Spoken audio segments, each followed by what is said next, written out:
Pour regarder la première partie de cette vidéo, je t'invite à cliquer sur la fiche en haut à droite ou dans la barre de description. Tu peux aussi t'abonner à mon Instagram spécial manga où je publie des photos de mes avis et des réceptions. Bonne vidéo à tous!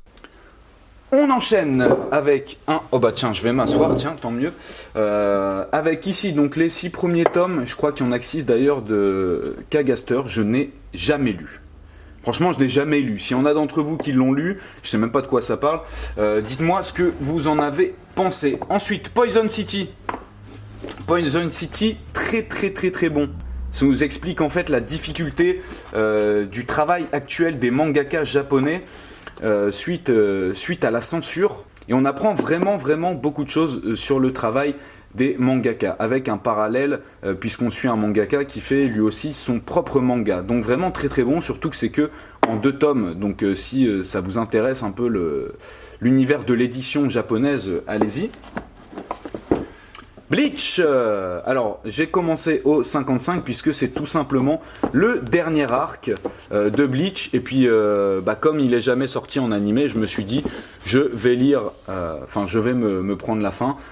Fin controversée, malheureusement beaucoup de personnages super stylés qui sont vraiment mal exploités je trouve dans Bleach. On enchaîne avec Levius. Levius, je vous en ai parlé très récemment sur mon Instagram manga, oula tout va tomber.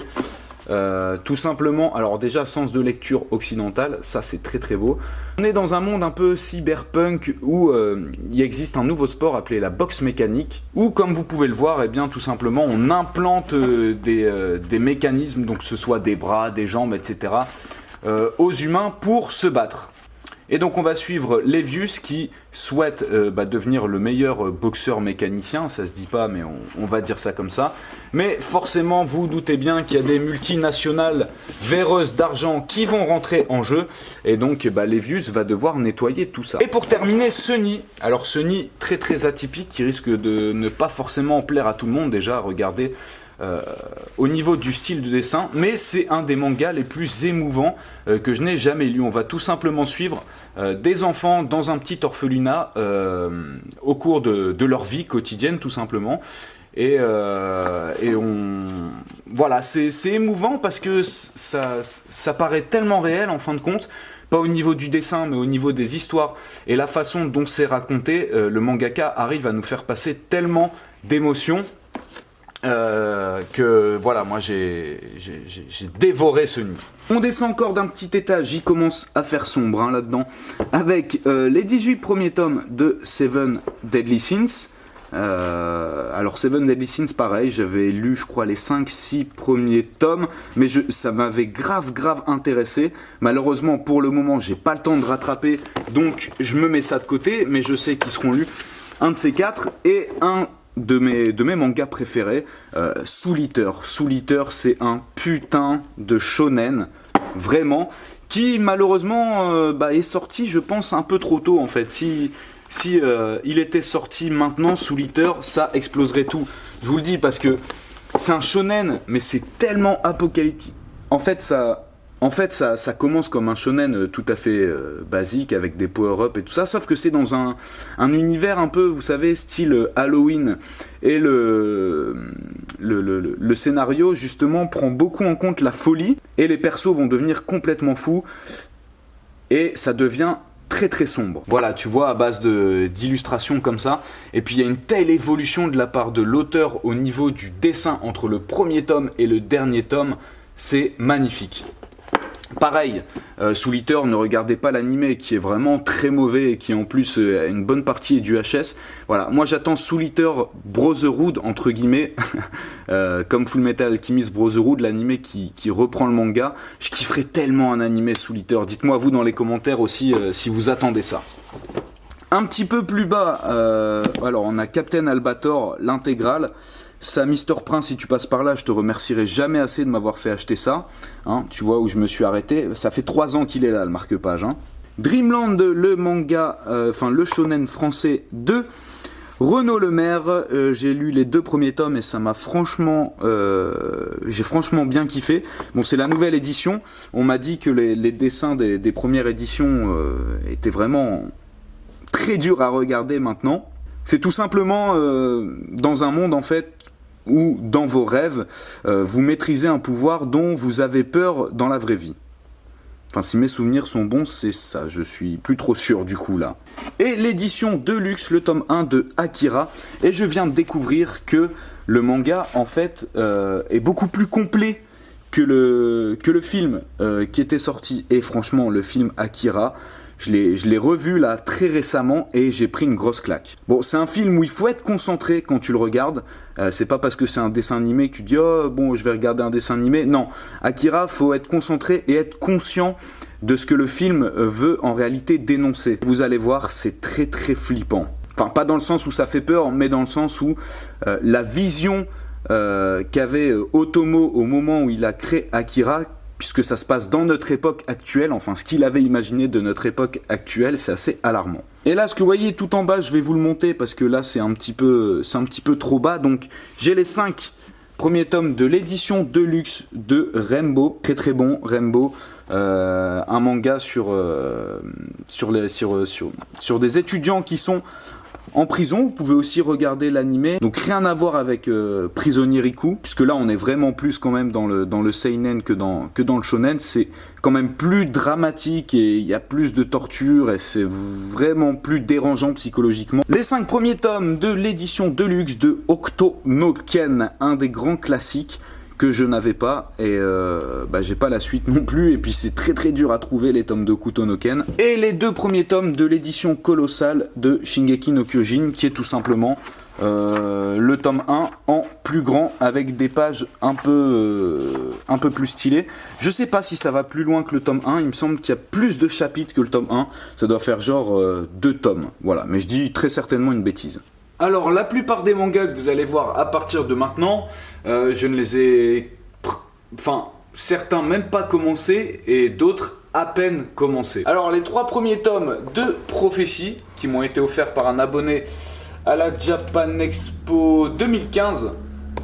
Donc, merci à lui. Les 2 premiers tomes de Erased, moi j'avais vu l'animé qui m'avait beaucoup plu. Les 3 premiers tomes de Stravaganza, qui avait l'air assez intéressant, où on suit une reine guerrière tout simplement qui quitte son château pour aller sauver son peuple contre des créatures.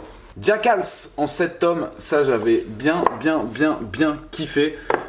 C'est fait par un coréen, parce que c'est super bien dessiné, mais bon au final c'est quand même assez expéditif. Kid I Luck, un petit seinen assez sympa. Chez Kiyun, où on suit une sorte de brute qui veut devenir humoriste. C'est même pas une sorte de brute, c'est une brute. Assassin, pour ceux qui connaissent le film Léon, voilà, ça reprend quasiment ça. En fait, une tueuse va voir chez ses voisins que la mère de ce petit garçon est morte. Donc le petit garçon est traqué et elle va le prendre sous son aile. J'avais bien apprécié le tome 1. Rudolf Turkey, voilà, qui a été dans mes recommandations manga pour 2015, où on suit le futur maire, enfin prétendant au titre de maire de Las Vegas, qui est pété de thunes. Et il lui arrive des histoires assez folles. Les 3 premiers tomes de Gintama, quelques tomes de Naruto. Sakamoto pour vous servir, ça c'est un manga humoristique très sympa, vous pouvez aller voir l'animé d'ailleurs, il y a un animé qui est sorti. Le tome 1 de Arms Peddler, jamais lu. Le tome 1 de Jusqu'à ce que la mort nous sépare, jamais lu. Giwalt 5, non, juste Giwalt en 3 tomes. Ça, c'est vraiment juste un manga de baston, mais vraiment que de la baston en 3 tomes. Full Metal Knight Chevalion, ça c'est très cool. J'avais bien kiffé ce tome 1. En fait, c'est un ancien super-héros qui a sauvé le monde et qui maintenant n'a plus rien à faire et il s'ennuie tout simplement. Il essaye de mener une vie paisible et normale, mais forcément, il n'y arrive pas et il cause quelques soucis sur son passage. Ensuite, on a les 8 premiers tomes de Kokoku. Alors, j'avais énormément apprécié, mais j'arrivais plus à suivre. Ça devenait assez compliqué pour moi à suivre, puisque c'est un manga dont l'histoire parle de voyage temporel, etc. Et donc du coup, avec un tome qui sort tous les 2-3 mois, au bout d'un moment, au bout du tome 3, je crois, j'ai lâché l'affaire. Mais comme les 2 premiers tomes m'avaient vraiment intéressé, du coup j'ai pris la suite. Inspecteur Kurokoshi, pareil. Là on suit un inspecteur un peu véreux qui fait pas mal de petites combines, etc. Là aussi, hein, j'avais adoré les 2 premiers tomes, mais il y a tellement de magouilles et tellement de personnages que là aussi, je mets de côté pour tout lire d'un coup. En fait, c'est surtout ça, cet étage, c'est les mangas que j'ai commencé et que je n'ai pas continué, dont j'attends qu'ils soient terminés pour tout lire d'un coup. Rising Sun, où on va suivre un jeune qui a du mal dans le système scolaire et qui veut devenir militaire. Anguille démoniaque, on va suivre un trentenaire japonais qui a tout perdu et qui est endetté, et pour rembourser ses dettes, tout ce qu'il va trouver, c'est de travailler pour une entreprise mystérieuse de transport et livrer des choses assez bizarres, et il va se rendre compte justement que lors d'une de ces livraisons, en réalité il transporte, il me semble que c'est un mort ou justement quelqu'un de vivant. Et pareil, le tome 1, j'avais bien kiffé et j'attends qu'il y ait un peu plus de tomes pour les lire d'affilée. Springald, qui est un one-shot, si mes souvenirs sont bons, que j'avais mis de côté, que je comptais lire. Et grâce à la vidéo de Manga Podcast, je vais le mettre dans ma pile des mangas à lire très rapidement d'ailleurs. Ladyboy versus Yakuza, ça c'est excellent. Chez Akata. Akata, ils ont un catalogue avec des mangas complètement ouf. Tout simplement, c'est comment on peut appeler ça, une petite frappe de la mafia qui se tape la femme et la fille de son patron. Pour se venger, son patron va le transformer en femme et le mettre sur une île avec que des hommes complètement en chien. Donc c'est très très drôle. Enfin très très drôle, ça dépend pour qui. Fate Zero, pareil, c'est là mais j'ai jamais lu. Coup chez Kiun, qui avait un concept assez sympa, qui est en 4 tomes, donc du coup j'ai lu les 2 premiers tomes, je vais lire le 3 et 4, où une petite fille qui vient de on ne sait où débarque sur Terre, et elle est capable de manger des monstres géants. Donc voilà, on se pose la question d'où elle vient, qu'est-ce qu'elle fait sur Terre, quel est son but. On continue avec les 5 premiers tomes de Areadi, que j'avais commencé il y a de ça 2-3 ans. Pour le Rototo, je trouvais ça vraiment très très bien dessiné. C'est une sorte de délire avec des gens qui ont des pouvoirs spéciaux et donc du coup qui sont mis sur une île à part, si mes souvenirs sont bons. Dites-moi si la suite est bien. Magician's Code, j'ai jamais lu. Dédale, jamais lu, mais j'en entends que du bien, donc je vais commencer. Warlord, les 4 premiers tomes que je n'ai jamais commencé. Pour ce qui est des mangas que je n'ai jamais commencé, essayez de me les faire commencer dans les commentaires. Le tome 3 de l'ère des cristaux, je sais pas pourquoi j'ai un tome 3 qui traîne là. Le chef de Nobunaga, jamais commencé non plus, mais vraisemblablement un manga sur la cuisine, à l'ère des samouraïs justement au Japon, donc ça peut être très intéressant. Akumetsu, ça c'est sympa, j'avais lu le tome 1 par contre, c'est une sorte de super-héros démoniaque qui tout simplement va aller casser la gueule par exemple aux hommes politiques qui s'en mettent plein les poches. C'est le démon sauveur de l'humanité. Et on va terminer comme ça, voilà, avec les 27 premiers tomes de Naruto. Donc c'est la première partie de Naruto jusqu'au combat contre Naruto Sasuke. Voilà, il faut aussi que je prenne les Shippuden, mais il y a tellement de tomes que je préfère prendre mon temps. Deadman Wonderland, jamais lu. I Am a Hero, non plus, mais j'en entends que du bon.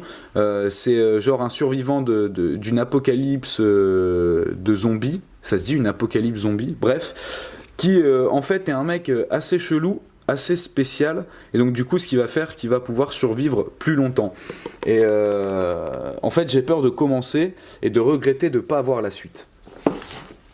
Golden Kamuy, très bon manga qui se déroule au Japon.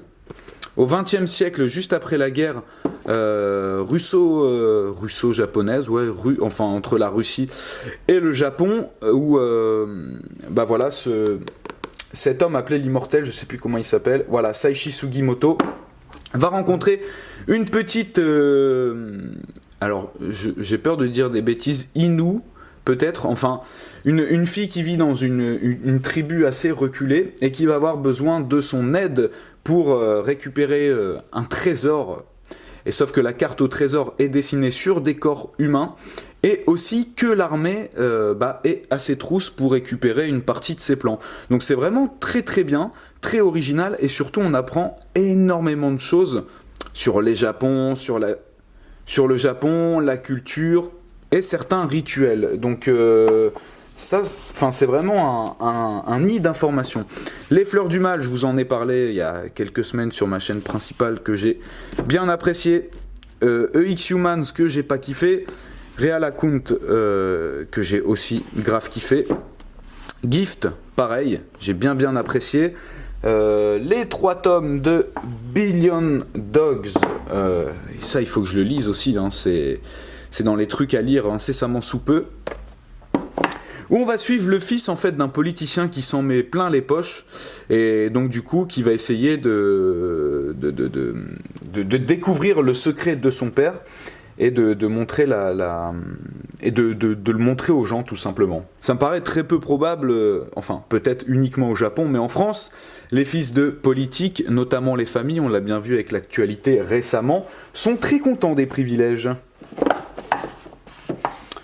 Le Couvent des Damnés, tome 1, que j'avais bien kiffé. Desco aussi, que je dois lire, qui est très atypique.